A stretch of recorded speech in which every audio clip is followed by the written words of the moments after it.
Assalamualaikum warahmatullahi wabarakatuh. Bismillah, alhamdulillahi rabbil alamin.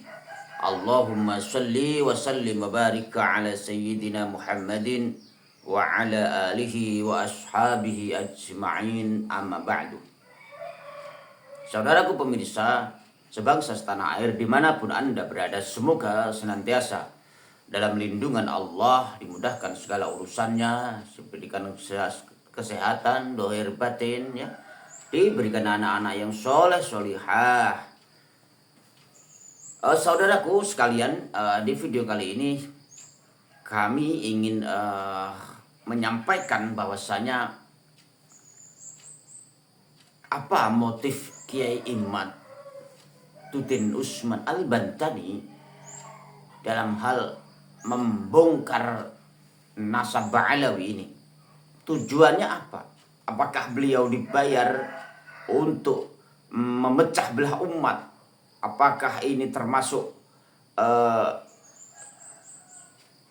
rencana untuk menghancurkan negara Republik Indonesia dengan cara mengadu domba para kiai pribumi dan habaib, atau apa?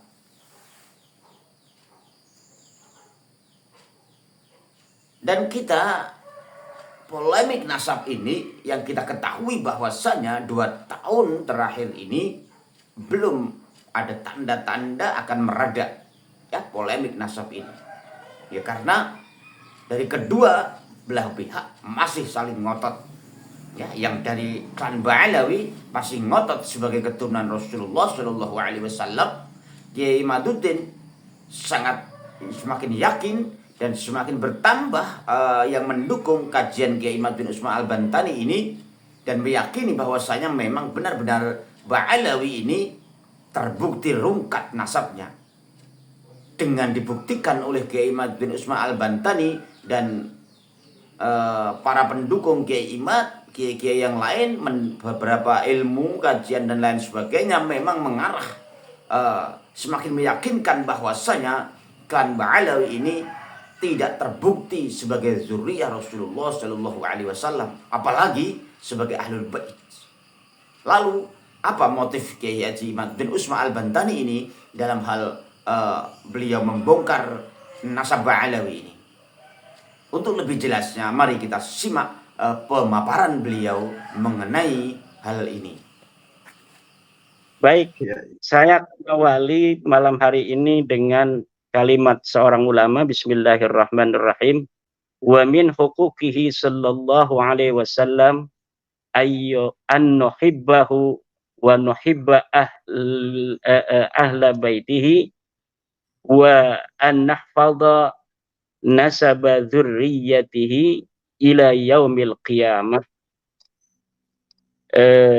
minad dukhala'i wal lusaqa'i liwujudil irtibati bainahum wa bainal masail diniyah kal imamah waz zakati wan nadri wal waqfi wal wasiyati, bahwa sebagian dari hak-haknya Nabi kepada kita adalah kita harus mencintainya dan mencintai ahli baitnya, Sayyidina Ali, Sayyidatuna Fatimah, Sayyidina Hasan dan Sayyidina Husain, wa man asarahum fi hayatihim.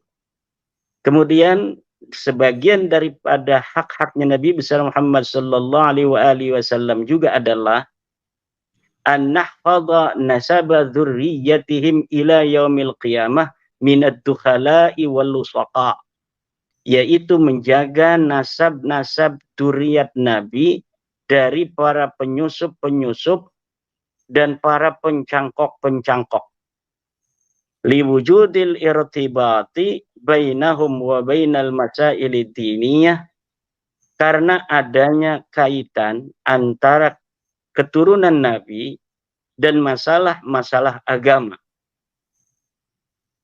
Kal imamah, seperti imamah, menjadi al-imamul a'zam, Yang kedua adalah wal zakat, seperti zakat, wan nadri dan nadar, wal wasiyati wasiat, wal waqfi dan wakaf, wal imamil mahdi dan imam mahdi.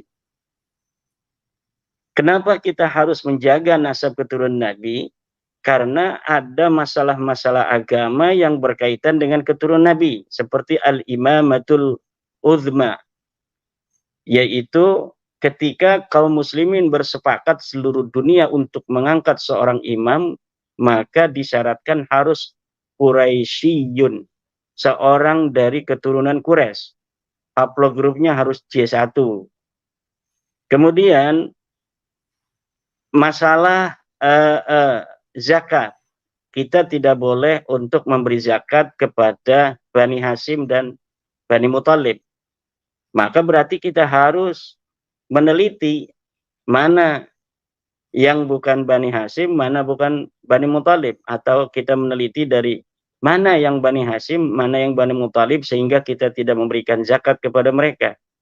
Begitu pula dalam bab nadar, wasiat, wakaf. Orang yang bernadar, saya akan memberikan uang 1 miliar kepada keturunan Nabi yang ada di kampung Bojong Soang. Nah, itu berarti harus tahu mana keturunan Nabi dan mana bukan.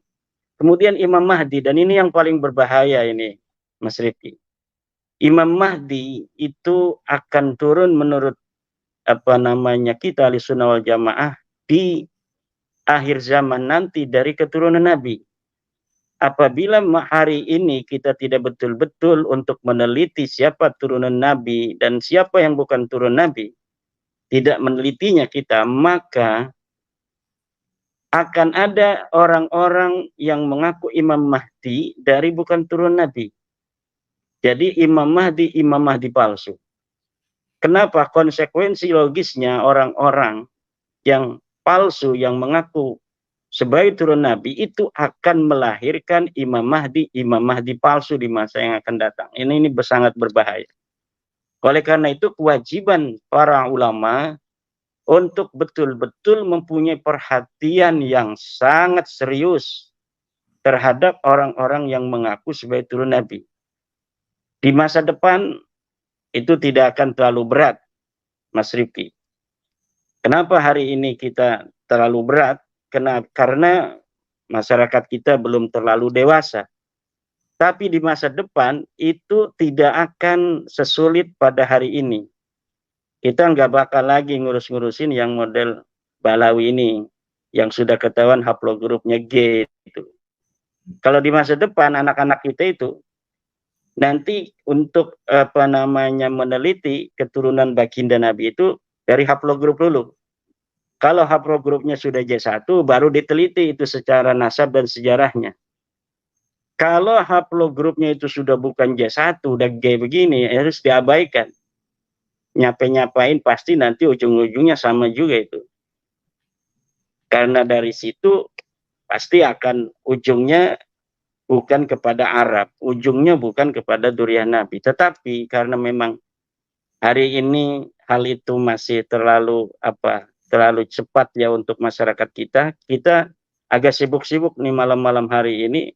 Mas Rifki juga harus begadang membahas tentang tulisan-tulisan yang ditulis oleh timnya Rabita Alawiyah yang 500 halaman yang katanya judulnya keabsahan megalomania itu namanya. Ustadz bayaran apa? Apa? Katanya Ma'ruf Amin babi bukan. Katanya Ma'ruf Amin babi bukan.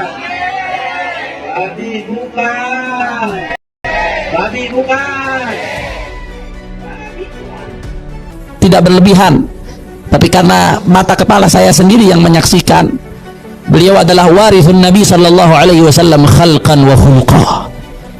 Orang yang mewarisi Nabi sallallahu alaihi wasallam baik jasadnya dan akhlaknya. Waspada, ada kelompok menamakan diri pasukan berani mati Jokowi. Mereka mengklaim ada 20.000 orang mau turun ke Jakarta. ke patung kuda dan lain tempatnya. Kita jangan usil, kita jangan ngeganggu. Silakan mereka mau demo, mau orasi, mau berteriak, itu hak mereka untuk menyampaikan pendapat, betul. Tapi jangan coba-coba bikin rusuh di Jakarta. Jangan coba-coba bakar-bakar halte, saudara. Jangan coba-coba bakar-bakar pom bensin, saudara. Jangan coba-coba bikin kerusuhan, saudara. Saya minta dari malam hari ini, semua umat Islam, saudara, asah golok yang tajam. Saudara, asah aja golok yang tajam. Jangan keluar rumah, jangan. Kalau mereka demo damai, tenang, silakan. Masuk Jakarta damai, keluar dari Jakarta tenang, betul. Tapi kalau mereka mau bikin huru hara di Jakarta, coba-coba ganggu keamanan, bakar-bakar halte, hei umat Islam, keluar dari rumahmu, bawa senjatamu, ganyang mereka, habisi di mana saja berada, saudara. Takbir. Saya mau tanya semua, siap jihad? Siap jihad? Dari sekarang celurit asal semuanya, saudara. Dari sekarang celurit, parang, badik, semua senjata yang tidak punya siapkan, simpan di rumah, saudara. Simpan di rumah. Begitu ada panggilan jihad, coba-coba PKI bergerak di negeri kita, coba-coba mereka mengganggu kiai, mengganggu habaib, mengganggu pesantren, saudara. Apalagi coba-coba mereka memberani sweeping ulama, sweeping ba'alwe, sweeping kiai. Maka semua kita turun ke jalan, bawa senjata kita, habisi antek-antek PKI, saudara. Takbir. Oke, saudaraku pemirsa sekalian dimanapun Anda berada, kita sudah mendengar apa pemaparan yang dijabarkan oleh Kiai Haji Ma'ruf Usman Al-Bantani. Apa motif beliau untuk meneliti nasab suci dzurriyyah, ya, nasab suci Rasulullah Shallallahu Alaihi Wasallam. Di sini bisa kita ketahui bahwasanya bukan karena bayaran besar apa yang dilakukan beliau, ya, bukan karena intelijen hitam seperti tuduhan yang diarahkan kepada beliau, fitnah, adu domba dan lain sebagainya. Justru ini adalah benar-benar untuk menjaga nasab suci Rasulullah Shallallahu Alaihi Wasallam, dan jangan sampai di kedepannya nanti ada orang yang mengaku-ngaku sebagai zuriyah Rasulullah Shallallahu Alaihi Wasallam, namun terbukti bukan zuriyah Rasulullah Shallallahu Alaihi Wasallam. Dan beliau juga menyampaikan bahwasanya yang paling penting adalah juga termasuk jangan sampai nanti ada orang mengaku sebagai Imam Mahdi, padahal dia bukan termasuk dari zuriyah Rasulullah Shallallahu Alaihi Wasallam. Dan Ahlussunnah wal Jamaah sudah meyakini bahwasanya nanti Imam Mahdi itu akan lahir dari zuriyah Rasulullah Shallallahu Alaihi Wasallam. Inilah kenapa Kiai Haji Ma'ruf Usman Al-Bantani berlelah-lelah untuk meneliti nasab Rasulullah Shallallahu Alaihi Wasallam, zuriyah Rasulullah Shallallahu Alaihi Wasallam. Dan kita yang terjadi di negeri ini sekarang adalah klan Ba'alawi ini yang dari dulu sudah beratus tahun mengaku sebagai zuriyah Rasulullah Shallallahu Alaihi Wasallam, namun terkonfirmasi lewat tes DNA adalah terbukti bukan J1, karena J1 adalah haplogrupnya zuriyah Rasulullah Shallallahu Alaihi Wasallam atau zuriyah Sayyidina Ali. Dan terbukti memang sudah kita saksikan untuk saat ini ada orang yang mengaku atau dinobatkan sebagai imam besar, ya, dia mengumpulkan massa untuk menobatkannya sebagai imam besar umat Islam, padahal dan ini terbukti bahwasanya nantinya tidak dipungkiri selanjutnya bisa mengaku sebagai Imam Al-Mahdi. Dan ini bisa jadi kalau bukan dari zuriyah Rasulullah berarti bisa jadi Imam Mahdi palsu. Dan ini yang ditegaskan oleh Kiai Haji Ma'ruf Usman Al-Bantani, dan ini yang harus kita perjuangkan saat ini. Jangan sampai anak-anak kita tertipu oleh Imam Mahdi palsu. Nah, ini yang mungkin yang harus kita ketahui. Oleh karenanya kita semua mendukung kajian yang dilakukan oleh Kiai Haji Ma'ruf bin Usman Al-Bantani dan terus menyuarakan bahwasanya Ba'alawi ini bukan zuriyah Rasulullah Shallallahu Alaihi Wasallam sesuai hasil kajian ilmiah yang dilakukan oleh Kiai Haji Ma'ruf bin Usman Al-Bantani dan kawan-kawan melalui kajian-kajian ilmu yang lain, kajian ilmu filologi, kajian DNA dan lain sebagainya. Inilah harap kita sadari, saudaraku sekalian, bahwasanya pentingnya kita menjaga nasab suci Rasulullah Shallallahu Alaihi Wasallam agar tidak dikotori oleh orang-orang yang tidak bertanggung jawab. Dan kita tahu sendiri sekarang bahwasanya orang-orang yang mengaku sebagai zuriyah Rasulullah Shallallahu Alaihi Wasallam banyak sekali dari mereka yang melakukan hal-hal yang tidak terpuji, akhlak mereka jauh melenceng dari Rasulullah Shallallahu Alaihi Wasallam. Suka mengadu domba, suka menghasut, ya, suka berkuar-kuar, mengaku-ngaku sebagai zuriyah Rasulullah, namun perilakunya sangat menyimpang atau jauh dari akhlak Rasulullah Shallallahu Alaihi Wasallam. Banyak sekali khurafat yang dilakukan, ya, maksiat-maksiat banyak sekali yang terbongkar, oknum-oknum yang sampai merusak rumah tangga orang lain dengan cara mengambil istrinya atau apapun. Ini saudaraku sekalian, semoga kita bisa paham, ya, kita bisa mengambil hikmah dari apa yang polemik yang terjadi saat ini, dan semoga kita semua dan anak-anak kita dilindungi oleh Allah Subhanahu wa taala dari perilaku-perilaku orang-orang yang tidak bertanggung jawab. Adanallahu wa iyyakum wallahul muwaffiq ila aqwamit thoriq wal 'afu minkum. Wassalamu alaikum warahmatullahi wabarakatuh.